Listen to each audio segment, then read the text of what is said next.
ಬನ್ನಿ ಇನ್ನಷ್ಟು ಮಾಹಿತಿಯನ್ನು ಪಡ್ಕೊಳ್ಳೋಣ. ನಮ್ಮ ಎಕ್ಸಿಕ್ಯೂಟಿವ್ ಎಡಿಟರ್ ಚಂದನ್ ಶರ್ಮಾ ಡೆಸ್ಕ್ನಿಂದ ನೇರ ಸಂಪರ್ಕದಲ್ಲಿದ್ದಾರೆ.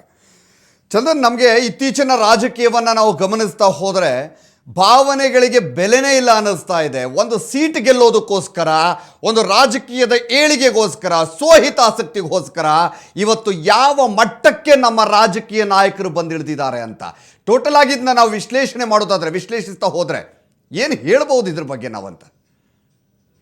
ಹರೀಶ್ ಪುತ್ರನ್ ರೇವಣ್ಣವ್ರ ಬಗ್ಗೆ ಬಹಳ ಸ್ಪಷ್ಟವಾಗಿ ಮಾತಾಡಬೇಕು ಅಂತಂದರೆ, ಕೇವಲ ಏಲಕ್ಕಿ ಹಾರ ಹಾಕ್ಕೊಂಡು ರಾಹುಕಾಲ, ಗುಳಿಕ ಕಾಲ, ಯಮಗಂಡ ಕಾಲ, ಇನ್ನೊಂದು ಕಾಲ, ಆ ಕಾಲ ನೋಡಿಕೊಂಡು ಆರಾಮಾಗಿ ಓಡಾಡಿಕೊಂಡು ಸಂಸ್ಕಾರ ಅಥವಾ ಸಂಸ್ಕೃತಿ ಅಂತ ಹೇಳ್ತಾ ಹೋದರೆ ಸಾಲದು. ನಿಜವಾಗಿರುವ ಸಂಸ್ಕೃತಿ ಏಲಕ್ಕಿ ಹಾರದಲ್ಲಿ ಇಲ್ಲ, ಬದಲಿಗೆ ಹೃದಯದ ಒಳಗಿದೆ ಅನ್ನೋದನ್ನು ಅವರಿಗೆ ಯಾರಾದರೂ ಫಸ್ಟು ಅರ್ಥ ಮಾಡಿಸ್ಬೇಕಾಗಿದೆ. ಒಂದು. ಎರಡನೇದು, ಇವತ್ತು ಮಾರ್ಚ್ 8ನೇ ತಾರೀಕು ಮಹಿಳಾ ದಿನಾಚರಣೆ. ನಾವು ನೀವು ಸ್ಪೆಷಲ್ ಪ್ರೋಗ್ರಾಮ್ಗಳನ್ನು ಮಾಡ್ತಾ ಇದ್ದೀವಿ. ನಮ್ಮ ಅಕ್ಕ ತಂಗಿಯರಿಗೆ, ನಮ್ಮ ಸುತ್ತಮುತ್ತಲಿರುವಂಥ ಹೆಣ್ಮಕ್ಕಳಿಗೆ ಶುಭಾಶಯಗಳನ್ನು ಕೋರ್ತಾ ಇದ್ದೀವಿ. ಒಳ್ಳೆಯದಾಗಲಿ ನಿಮಗೆ ಅಂತ ಹೇಳ್ತಾ ಇದ್ದೀವಿ. ನೀವು ಆಶೀರ್ವಾದ ಮಾಡಿ ನಮಗೆ ಅಂತ ಹಿರಿಯರಾಗಿರುವ ನಮ್ಮ ಮನೆಯ ಹೆಣ್ಣು ಮಕ್ಕಳಿಗೆ ನಾವೆಲ್ಲರೂ ಕೂಡ ಕೇಳ್ಕೊಳ್ತಾ ಇದ್ದೀವಿ. ಆದರೆ ಇಂಥ ಸಂದರ್ಭದಲ್ಲಿ ಇದೇ HD ರೇವಣ್ಣನವರು ಸುಮಲತಾ ಅವರ ಬಗ್ಗೆ ಆಡಬಾರದ, ಅವರ ಬಾಯಲ್ಲಿ ಬರಬಾರದ ಮಾತುಗಳನ್ನು ಆಡುವ ಮೂಲಕ ವಿವಾದಕ್ಕೀಡಾಗಿದ್ದಾರೆ. ಅಲ್ರಿ, ಭಾಳ ಮುಖ್ಯವಾಗಿ ಕೇಳಬೇಕಾಗಿರೋ ಪ್ರಶ್ನೆ, ರೇವಣ್ಣವ್ರು ಹೇಳ್ತಾರೆ ಗಂಡ ಸತ್ತು 2 ತಿಂಗಳಾಗಿಲ್ಲ, 3 ತಿಂಗಳಾಗಿಲ್ಲ, ರಾಜಕೀಯ ಯಾಕೆ ಬೇಕು ಅನ್ನುವ ನಿಟ್ಟಿನಲ್ಲಿ ಪ್ರಶ್ನೆ ಮಾಡ್ತಾರೆ. ಒಬ್ಬ ಹೆಣ್ಣುಮಗಳು ಆಕೆಯ ಜೀವನವನ್ನು ರೂಪಿಸ್ಕೊಳ್ಬೇಕು ಅಂತ ಹೊರಟಾಗ, ಒಬ್ಬ ಹೆಣ್ಣುಮಗಳು ತನ್ನ ಜೀವನದಲ್ಲಿ ನಿರ್ಧಾರವನ್ನು ತೆಗೆದುಕೊಳ್ಬೇಕು ಅಂತ ಹೊರಟಾಗ, ಇವರೆಲ್ಲ ಯಾರ್ರೀ ಡಿಕ್ಟೇಟ್ ಮಾಡ್ಕೊಂಡು ಕೂತ್ಕೊಳ್ಳೋದಕ್ಕೆ? ಇವ್ರು ಯಾರ್ರೀ? ಅವ್ರ ಮನೆಯವ್ರೇನ್ರಿ? ಅವ್ರಿಗೇನಾದರೂ ಭಾಳ ಹಿತೈಷಿಗಳೇನ್ರಿ ಇವರೆಲ್ಲ? ಆಫ್ಟರ್ ಆಲ್ ರಾಜಕೀಯದಲ್ಲಿರೋರು ಮತ್ತು ನೀವು ಹೇಳಿದ ಹಾಗೆ ಒಂದಿಷ್ಟು ಸೀಟ್ಗಳ ಬಗ್ಗೆ ಲೆಕ್ಕಾಚಾರದಲ್ಲಿರೋರು ಯಕಶ್ಚಿತ್ ರಾಜಕೀಯ ದ್ವೇಷಕ್ಕೋಸ್ಕರ, ಒಂದು ಸೀಟಿನ ಲೆಕ್ಕಾಚಾರಕ್ಕೋಸ್ಕರ, ಯಾವುದೋ ಒಂದು ಓಟಿಗೋಸ್ಕರ, ಯಾವುದೋ ಒಂದು ದೊಡ್ಡ ಕ್ಷೇತ್ರಕ್ಕೋಸ್ಕರ ಅಥವಾ ಮತ್ತೊಂದಕ್ಕೋಸ್ಕರ, ಮಗದೊಂದಕ್ಕೋಸ್ಕರ ಇವರೆಲ್ಲರೂ ಕೂಡ ಅವರ ಸೋಕಾಲ್ಡ್ ಮಾತನಾಡುವ ಸಂಸ್ಕೃತಿ ಮತ್ತು ಸಂಸ್ಕಾರ ಮತ್ತು ಬೇಸಿಕ್ ಮಿನಿಮಮ್ ರೆಸ್ಪೆಕ್ಟನ್ನು ಹೆಣ್ಮಕ್ಕಳ ಬಗ್ಗೆ ಅವರು ಮರೆತು ಬಿಡ್ತಾರೆ ಅಂತಂದರೆ, ಇದಕ್ಕಿಂತ ಅಸಹ್ಯ, ಇದಕ್ಕಿಂತ ಅಧಪ್ಪತನ ಬೇರೆ ಯಾವುದಾದ್ರೂ ಇದೆಯಾ ಅನ್ನೋ ಪ್ರಶ್ನೆ ನಾವಿವತ್ತು ಕೇಳಬೇಕು. ಏನು ಇವ್ರು ನೋಡ್ಕೊಂಡು ಸುಮಲತಾ ಅವ್ರು ನಿರ್ಧಾರ ಮಾಡ್ಬೇಕಾ ನಾಳೆ ಚುನಾವಣೆಗೆ ಹೋಗ್ಬೇಕಾ ಬೇಡವಾ ಅಂತ ಯೋಚನೆ ಮಾಡೋದಕ್ಕೆ? ಸುಮಲತಾ ಅವರು ಅಂಬರೀಷ್ ಅವರೊಟ್ಟಿಗೆ ದಶಕಗಳ ಕಾಲ ಕಳೆದಿದ್ದಾರೆ. ಈ ಕ್ಷಣದವರೆಗೂ ಕೂಡ ಸುಮಲತಾ ಅವರ ಹೃದಯದಲ್ಲಿ ನೋವು ಅಂತನ್ನೋದು ಮಡಗಟ್ಬಿಟ್ಟಿದೆ. ಅಂಬರೀಷ್ ಅವರನ್ನ ಇಡೀ ರಾಜ್ಯದ ಮತ್ತು ದೇಶದ ಬಹಳ ಜನ ಅಭಿಮಾನಿಗಳು ಇವತ್ತಿಗೆ ಮರೆಯೋದಕ್ಕೆ ಸಾಧ್ಯ ಆಗ್ತಾ ಇಲ್ಲ. ಅಂಥದ್ರಲ್ಲಿ ದಶಕಗಳ ಕಾಲ ಅವರ ಜೊತೆಗೆ ಸಂಸಾರ ನಡೆಸಿದವರು, ಅವರ ಜೊತೆಗೆ ಕಷ್ಟ ಸುಖಗಳನ್ನು ಹಂಚ್ಕೊಂಡಂಥ ಸುಮಲತಾ ಅವರ ಹೃದಯದಲ್ಲಿ ಇವತ್ತು ನೋವು ಎಷ್ಟಿರ್ಬೋದು?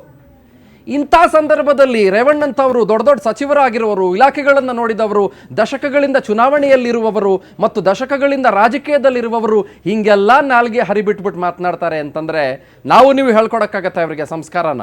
ಅಥವಾ ಇವ್ರು ಹಿಂಗೆ ಹೇಳ್ತಾರೆ ಅಂದ್ಬಿಟ್ಟು ಸುಮಲತಾ ಅವರು ಅಖಾಡದಿಂದ ಕಣದಿಂದ ಹಿಂದೆ ಸರಿಬೇಕಾ ಇವತ್ತು? Doesn't it sound so shameful on the part of HD ರೇವಣ್ಣವರು? ಇದನ್ನು ನಾವು ಇವತ್ತು ಪ್ರಶ್ನೆ ಮಾಡಬೇಕಾಗತ್ತೆ. ಇನ್ನೊಂದು, ಅದಾದ ಮೇಲೆ ಸಾರಿ ಕೇಳ್ತೀರಾ ಅಂತ ಕೇಳಿದಾಗ ನಾನು ಯಾಕ್ರಿ ಸಾರಿ ಕೇಳಬೇಕು ಅಂತಂತಾರೆ. ಅದಾದ ಮೇಲೆ ಸುಮಲತಾ ಅವರು ಸಿನಿಮಾದಲ್ಲಿ ಬಣ್ಣ ಹಚ್ತಾ ಇದ್ರು, ಇವಾಗ ರಾಜಕೀಯದಲ್ಲಿ ಬಣ್ಣ ಹಚ್ಚಕ್ಕೆ ಬಂದಿದ್ದಾರೆ ಅಂತ ಹೇಳ್ತಾರೆ. HD ಕುಮಾರಸ್ವಾಮಿ ಅವರು ಏನಾಗಿದ್ರು? ಪ್ರೊಡ್ಯೂಸರ್ ಆಗಿದ್ರು, ಡಿಸ್ಟ್ರಿಬ್ಯೂಟರ್ ಆಗಿದ್ರು ಮತ್ತು ಇದೇ ಬಣ್ಣ ಹಚ್ಚುವ ಕಾಯಕದ ಸಿನಿಮಾ ರಂಗದಲ್ಲಿದ್ದರು. ಅಂದರೆ ಏನು HD ರೇವಣ್ಣವ್ರ ಪ್ರಕಾರ ಸಿನಿಮಾದಲ್ಲಿ ಇರೋರು ಅಂತಂದರೆ ಕೀಳುಮಟ್ಟದವರು ಅಂತನಾ? ಅಥವಾ ಸಿನಿಮಾದಲ್ಲಿರೋರು ಇಲ್ಲಿ ರಾಜಕೀಯದಲ್ಲಿ ಬರಬಾರ್ದು ಅಂತನಾ? ಅಥವಾ ಸುಮಲತಾ ಅವರು ಸಿನಿಮಾದಲ್ಲಿ ಬಣ್ಣ ಹಚ್ತಾ ಇದ್ರು, ಇಲ್ಲಿ ಬಂದ್ಬಿಟ್ಟು ಬಣ್ಣ ಹಚ್ಚೋ ಮೂಲಕ ನಾಟಕ ಮಾಡ್ತಿದ್ರು ಅಂತನಾ? What does he mean to say? ಏನು ಹೇಳಕ್ಕೆ ಇಷ್ಟಪಡ್ತಾರೆ? ಅಟ್ಲೀಸ್ಟ್ ಇನ್ನೊಂದು ವಿಷಯದ ಬಗ್ಗೆ ಮಾತನಾಡಬೇಕು ಮತ್ತು HD ರೇವಣ್ಣವ್ರು ಯೋಚನೆ ಮಾಡಬೇಕು. ನಿಖಿಲ್ ಕುಮಾರಸ್ವಾಮಿ ಎಲ್ಲಿದ್ದರು 2 ಸಿನಿಮಾದಲ್ಲಿ? ಅವರ ಜಾಗ್ವಾರ ಸಿನಿಮಾದಲ್ಲಿ ಬಣ್ಣ ಹಚ್ಚಿರ್ಲಿಲ್ವಾ? ಮೇಕಪ್ ಎಲ್ಲಿ ಯಾಕೆ ಮಾಡಿದ್ರ ಅವರು? ಮೊನ್ನೆ ಬಂದ ಸೀತಾರಾಮ ಕಲ್ಯಾಣ ಸಿನಿಮಾದಲ್ಲಿ ಮೇಕಪ್ ಹಾಕಿರ್ಲಿಲ್ವಾ ನಿಖಿಲ್ ಕುಮಾರಸ್ವಾಮಿ ಅವರಿಗೆ? ಹಂಗೆ ಮಾಡಿದ್ರ ಆ್ಯಕ್ಟಿಂಗು? ವಿತೌಟ್ ಮೇಕಪ್ ಆ್ಯಕ್ಟಿಂಗ್ ಮಾಡಿದ್ರಾ? What is it? What is he going to say basically? ಏನು ಅವರ ಹೃದಯದಲ್ಲಿ ಇರೋದು? HD ರೇವಣ್ಣವರ ಹೃದಯದಲ್ಲಿ ಇರೋದು ಏನು ಬೇಸಿಕಲಿ? ಯಾವುದನ್ನು ಪ್ರತಿಪಾದನೆ ಮಾಡೋದಕ್ಕೆ ಹೊರಡ್ತಿದ್ದಾರೆ ಅವರು? ಒಬ್ಬ ಹೆಣ್ಮಗಳನ್ನು ಜರಿಯೋದ್ರ ಮೂಲಕ, ಒಬ್ಬ ಹೆಣ್ಣುಮಗಳಿಗೆ ಹಾಗೆ ಹೀಗೆ ಅಂತ ಹೇಳುವ ಮೂಲಕ, ಅದು ಕೂಡ ಮಹಿಳಾ ದಿನಾಚರಣೆ ಎಂದು what is going to convey? ಯಾರಿಗೂ ಕೂಡ ಇಲ್ಲಿ ಅರ್ಥ ಆಗ್ತಾ ಇಲ್ಲ. ಪ್ರಾಬಬಲಿ ಅನಿಸುತ್ತೆ ಇಲ್ಲಿ ಒಂದು, ನನಗೆ ಗೊತ್ತಿಲ್ಲ, ಇದನ್ನು ಹೇಳ್ಬೋದೋ ಇಲ್ಲೋ ಗೊತ್ತಿಲ್ಲ, ಪ್ರಾಬಬ್ಲಿ ಬಟ್ ಹೇಳಬೇಕು, HD ರೇವಣ್ಣನವರಿಗೆ ಬಹುಶಃ ನಿಖಿಲ್ ಕುಮಾರಸ್ವಾಮಿ ಅವರ ರಾಜಕೀಯದ ಭವಿಷ್ಯದ ಬಗ್ಗೆ ಏನು ಆಲೋಚನೆ ಇದೆಯೋ ಗೊತ್ತಿಲ್ಲ ನನಗೆ. ಯಾಕಂದರೆ ನಿಮಗೆ ಗೊತ್ತು, ಕುಟುಂಬದಲ್ಲಿ ಯಾರ್ಯಾರೆಲ್ಲ ಸ್ಪರ್ಧೆ ಮಾಡ್ತಾ ಇದ್ದಾರೆ ಬೇರೆ ಬೇರೆ ಕಡೆ ಅಂತ ಗೊತ್ತು ನಿಮಗೆ ಭಾಳ ಚೆನ್ನಾಗಿ. So it is left to the people of Karnataka, ಅವರವರೇ ಯೋಚನೆ ಮಾಡಬೇಕು. ನಿಖಿಲ್ ಕುಮಾರಸ್ವಾಮಿ ಅವರ ಭವಿಷ್ಯದ ಬಗ್ಗೆ ರೇವಣ್ಣವರಿಗೆ ಕಾಳಜಿ ಬಹುಶಃ ಇದೆಯೋ ಇಲ್ವೋ ನನಗೆ ಗೊತ್ತಿಲ್ಲ. I am nobody to debate, but probably ಈ ಹಂತದಲ್ಲಿ ಇದನ್ನೆಲ್ಲ ಯೋಚನೆ ಮಾಡ್ತಿರುವಾಗ ಒಂದಷ್ಟು ಅನುಮಾನಗಳು ಹುಟ್ಕೊಳ್ಳೋದಂತೂ ಸಹಜ. ಎಸ್, ಇವತ್ತು ವಿಶ್ವ ಮಹಿಳೆಯರ ದಿನಾಚರಣೆ. ಈ ನಿಟ್ಟಿನಲ್ಲಿ ಇವತ್ತು ಹೇಳ್ತಾರೆ, ನೀವಾಗಲೇ ಹೇಳಿದ ಹಾಗೆ, ಒಬ್ಬ ಮಹಿಳೆ ರಾಜಕೀಯದಲ್ಲಿ ತನ್ನ ಜೀವನವನ್ನು ಕಂಡುಕೊಳ್ಳೋದಕ್ಕೆ ಅಥವಾ ಜನರ ಸೇವೆಗೋಸ್ಕರ ಬರ್ತಾರೆ ಅಂತ ಹೇಳಿದ್ರೆ ಇವರು ಯಾರು ಅಂತ ಕೇಳುವಂಥ ಪ್ರಶ್ನೆ ನೀವು ಹೇಳಿದ್ರಿ. Yes, correct.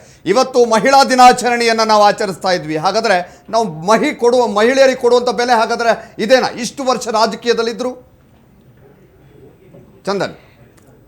Harish Puthran, very very very very very difficult. ಯಾಕೆಂತಂದರೆ ಸಂಸ್ಕಾರ ಅಂತನ್ನೋದು ಹೃದಯದಲ್ಲಿ ಬರಬೇಕು, ಅವರು ಅದನ್ನು ಕಲಿಬೇಕು. ಮತ್ತು ನೀವು ಹೇಳಿದ ಹಾಗೆ ಹೆಣ್ಮಕ್ಳ ಬಗ್ಗೆ ನಾವು ಗೌರವ ಇಟ್ಕೊಳ್ಬೇಕಾಗಿರೋದು ಕೇವಲ ಮಾರ್ಚ್ 8ನೇ ತಾರೀಕಿನಂದು ಮಾತ್ರ ಅಲ್ಲ, ಪ್ರತಿ ವರ್ಷ ಅಥವಾ ಮಹಿಳಾ ದಿನಾಚರಣೆ ಎಂದು ಮಾತ್ರ ಅಲ್ಲ, ಸತತವಾಗಿ ಅದು ಇರಬೇಕು. ಮತ್ತು ನೋಡ್ರಿ, ಬಹಳ ಪ್ರಮುಖವಾಗಿ ರಾಜಕೀಯದ ಅಖಾಡ ಕಂಡು ಒಂದು ಕ್ಷೇತ್ರದ ವಿಷಯ, ಒಂದಿಷ್ಟು ಮತಗಳ ವಿಷಯ, ನಾವು ನೀವು ರಾಜಕೀಯ ದಶಕಗಳಿಂದ ನೋಡ್ಕೊಂಡು ಬಂದಿದ್ದೀವಿ. ಮತ್ತು ಕಳೆದ 16 ವರ್ಷಗಳಿಂದ, ಕಳೆದ 5-6 ವರ್ಷಗಳಿಂದ ದೇಶ ಅನೇಕ ಚುನಾವಣೆಗಳನ್ನು ಕಂಡಿದೆ, ನಮ್ಮ ರಾಜ್ಯ ಅನೇಕ ಚುನಾವಣೆಗಳನ್ನು ಕಂಡಿದೆ. 16 ಜನ ಮುಖ್ಯಮಂತ್ರಿಗಳಾಗಿ ಬಂದಿದ್ದಾರೆ, 16 ಜನ ಪ್ರಧಾನಮಂತ್ರಿಗಳಾಗಿ ಬಂದು ಆಯ್ಕೆಯಾಗಿ ಹೋಗಿದ್ದಾರೆ, 100 ಜನ ಮಂತ್ರಿಗಳಾಗಿ ಬಿಟ್ಟಿದ್ದಾರೆ, 1000 ಜನ MLA ಬಿಟ್ಟಿದ್ದಾರೆ, ಇನ್ನೊಂದಿಷ್ಟು ಜನ ರಾಜ್ಯಸಭಾ ಸದಸ್ಯರಾಗಿ ಬಿಟ್ಟಿದ್ದಾರೆ, ಏನೇನೋ ಹುದ್ದೆಗಳನ್ನು ಅಲಂಕರಿಸಿ ಹೋಗಿದ್ದಾರೆ. ಅವ್ರು ಯಾರು ನಿಮ್ಮ ನಡುವೆ ಶಾಶ್ವತವಾಗಿ ಉಳ್ಕೊಂಡಿಲ್ಲ. ಆದರೆ ಭಾಳ ಶಾಶ್ವತವಾಗಿ ಉಳ್ಕೊಳ್ಳೋದು ಯಾವುದು ಅಂತಂದರೆ ಇಲ್ಲಿರುವ ಮನುಷ್ಯರಲ್ಲ, ನಾವಲ್ಲ, ಅವರಲ್ಲ, ಇನ್ನೊಬ್ರು ಯಾರು ಅಲ್ವೇ ಇಲ್ಲ. ಅದು ಶಾಶ್ವತವಾಗಿ ಉಳ್ಕೊಳ್ಳೋದು ಯಾವುದು ಅಂತಂದರೆ ಇದು ದೇಶ, ಈ ಪ್ರಭುತ್ವ, ಈ ನೆಲೆ, ಈ ನೆಲಗಟ್ಟು ಮತ್ತು ನಮ್ಮ ಸಂಸ್ಕೃತಿ ಮತ್ತು ನೀವು ಹುಟ್ಟಾಕೊಂಡಿರುವಂಥ ಈ ಎಲ್ಲ ಬಹಳ ಭದ್ರವಾಗಿರುವಂಥ ಸಾಮಾಜಿಕ ಕೊಂಡಿಗಳು ಬಹಳ ಶಾಶ್ವತವಾಗಿ ಉಳ್ಕೊಳ್ಳೋದು ಈ ದೇಶದಲ್ಲಿ. ಇದ್ಯಾವುದು ಉಳ್ಕೊಳ್ಳಲ್ಲ. ನಾಳೆ MP ಆದವ್ರು ನಾಡಿದ್ದು ಏನಾಗ್ತಾರೋ ಗೊತ್ತಿಲ್ಲ. 10 ಸಲ ಬೇರೆ ಬೇರೆ ಕ್ಷೇತ್ರದಲ್ಲಿ ಪ್ರತಿನಿಧಿಸಿ MLAಗಳಾದವರು, ಮಂತ್ರಿಗಳಾದವರು ಅಥವಾ ಬೇರೆ ಬೇರೆ ಹುದ್ದೆಗಳನ್ನು ಅಲಂಕರಿಸಿದವರು ಇವತ್ತು ಮನೆಯಲ್ಲಿ ಕೈಕಾಲು ಮುರ್ಕೊಂಡು ಕೂತಿರೋರು ಸುಮಾರು ಜನ ಇದ್ದಾರೆ. So nothing matters. ಯಾರೋ ಒಂದು ದೊಡ್ಡ ಮಾತ್ರಕ್ಕೆ ನಾವು ಭಾಳ ಹೆಗಲ ಮೇಲೆ ಏನೋ ದೊಡ್ಡದಾಗಿ ಏನೋ ಮೂಟೆ ಇಟ್ಕೊಂಡು ಹೋಗ್ತೀವಿ, ನಾವು ಜೈ ಜೈ ಅಂತೀವಿ, ನಾವು ಎಲ್ಲರೂ ಕೂಡ ಭಾಳ ದೊಡ್ಡವರು ಅಂತ ನಾವು ಹೇಳ್ಕೊಂಡು ತಿರುಗ್ತೀವಿ ಅನ್ನೋ ಮಾತ್ರಕ್ಕೆ ಇನ್ನೊಂದು 5 ವರ್ಷ ಆದಮೇಲೆ ಏನಾಗಿರ್ತಾರೋ ಅವ್ರು ಯಾರಿಗೆ ಗೊತ್ತು. ಇದೆಲ್ಲವನ್ನೂ ಕೂಡ ರೇವಣ್ಣಂತವರು ಮತ್ತು ಭಾಳ ಜನ ಅರ್ಥ ಮಾಡ್ಕೊಳ್ಬೇಕಾಗಿದೆ. ಇವತ್ತು Harish Puthran, nothing is permanent, this is all temporary. ಅದನ್ನು ಅರ್ಥ ಮಾಡ್ಕೋಬೇಕು ಮತ್ತು ಯಾರಿಗೆ ಯಾವ ಬೆಲೆ ಕೊಡಬೇಕು ಅನ್ನೋದ್ರ ಬಗ್ಗೆ ಮಾತನಾಡಬೇಕು. DC ತಮ್ಮಣ್ಣ ವರಸೆಯಲ್ಲಿ ಅಂಬರೀಷ್ ಅವರಿಗೆ ಅಣ್ಣನ ಸಮಾನ. DC ತಮ್ಮಣ್ಣ ಮೊನ್ನೆ ಮಾತನಾಡುವಾಗ ಏನು ಹೇಳಿದ್ರು? ಯಾಕೆ ಹೇಳಿದ್ದು ಇವರೆಲ್ಲ? For the sake of politics, for the sake of a seat, for the sake of ಯಾರನ್ನೊಬ್ಬರನ್ನ ಮಣಿಸ್ಬೇಕು, ಯಾರೊಬ್ಬರು ಸೋಲ್ತಿದ್ದಾರೆ ಅನ್ನೋ ಭಯ, ಯಾರೊಬ್ಬರು ಗೆದ್ದುಬಿಡ್ತಾರೆ ಎನ್ನುವ ಭಯ. ಅಷ್ಟಕ್ಕೆ ನಾವು ನಮ್ಮ ಸಂಸ್ಕೃತಿಯನ್ನು ಮೀಸಲಿಟ್ಕೊಂಡಿರೋದು, ಅಷ್ಟಕ್ಕೆ ಮಾತ್ರ ನಮ್ಮ ನಾಲಿಗೆಯನ್ನು ನಾವೆಲ್ಲರೂ ಕೂಡ ಹರಿಬಿಡ್ಬೋದು ಅಂತ ಯೋಚನೆ ಮಾಡ್ಕೊಂಡಿರೋದು. ಈ ಬೇಸಿಕ್ ಕಾಮನ್ ಸೆನ್ಸ್ ಏನಿದೆ ಹರೀಶ್ ಪುತ್ರನ್, ಇದನ್ನು ಅರ್ಥ ಮಾಡ್ಕೊಂಡಿಲ್ಲ ಅಂತಂದರೆ ನೀವು ಇಲ್ಲಿ ಕೂತ್ಕೊಂಡು ಘಂಟಾ ಘೋಷವನ್ನು ಮಾಡ್ಕೊಂಡು ಕೂತ್ಕೊಂಡ್ರು, 1 ಅವರ್ ಇದ್ರ ಬಗ್ಗೆ ನಾವು ಚರ್ಚೆಗಳನ್ನು ಮಾಡ್ಕೊಂಡು ಕೂತ್ಕೊಂಡ್ರು, ಯಾರು ಕೂಡ ಬದಲಾಗೋದಿಲ್ಲ Harish Puthran. Correct. Thank you Chandan ತಮ್ಮೆಲ್ಲ ಮಾಹಿತಿಗೆ.